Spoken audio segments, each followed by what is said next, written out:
Welcome to Symbols and Synchronicity, where we explore hidden meanings, mysterious symbols, and the secret patterns woven into the world around us.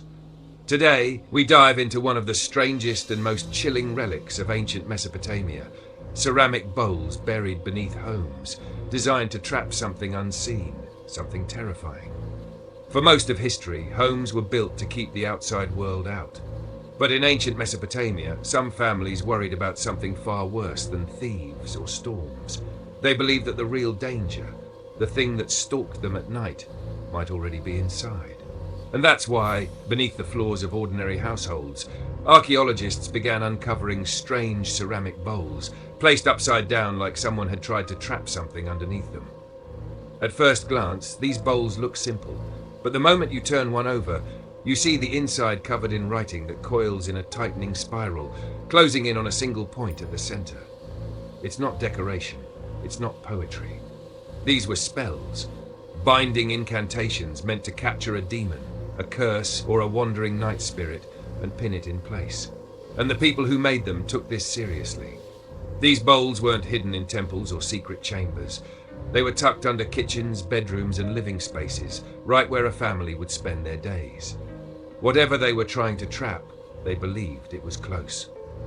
As researchers translated the spiraling text, a pattern began to emerge. The bowl acted like a symbolic whirlpool, dragging the entity inward with every loop of writing. But the deeper linguists looked, the stranger it got. Some bowls invoked familiar protective figures and divine names.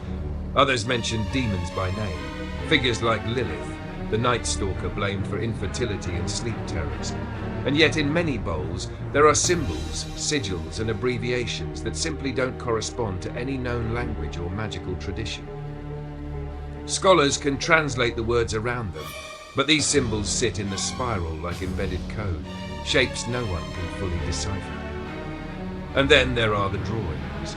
Some bowls include crude little sketches at the center, thin figures with exaggerated eyes, bound hand and foot with ropes or tied to stakes. These aren't artistic flourishes. They're part of the spell, visual reinforcement of the idea that the entity named in the text is literally trapped. It's a kind of magical mugshot, an image meant to keep a demon still. But what's unsettling is that the drawings aren't consistent.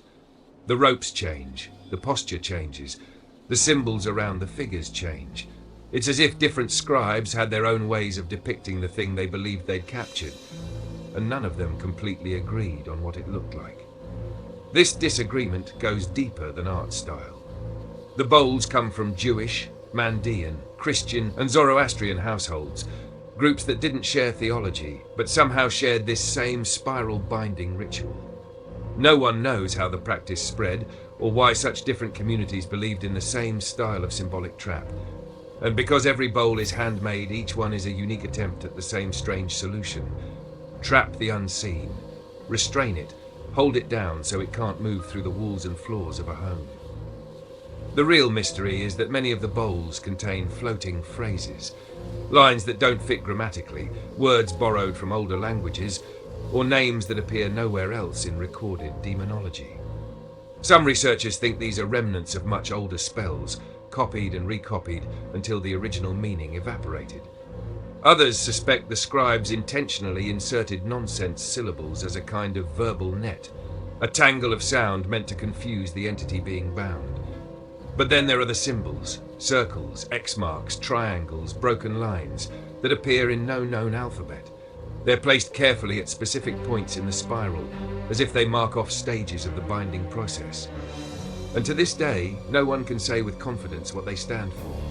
When you look at enough of these bowls, a chilling idea starts to appear.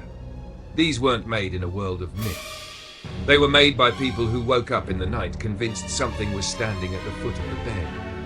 People who believed illness had a face, that bad luck had a personality, that fear wasn't abstract, it was a presence.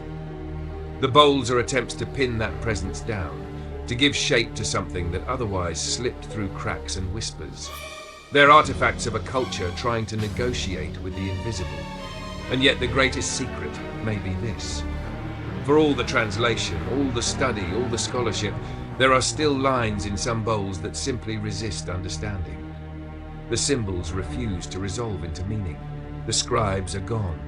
The demons they feared are forgotten.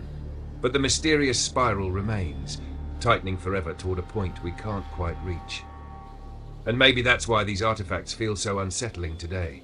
Not because of what we can read, but because of what we can't.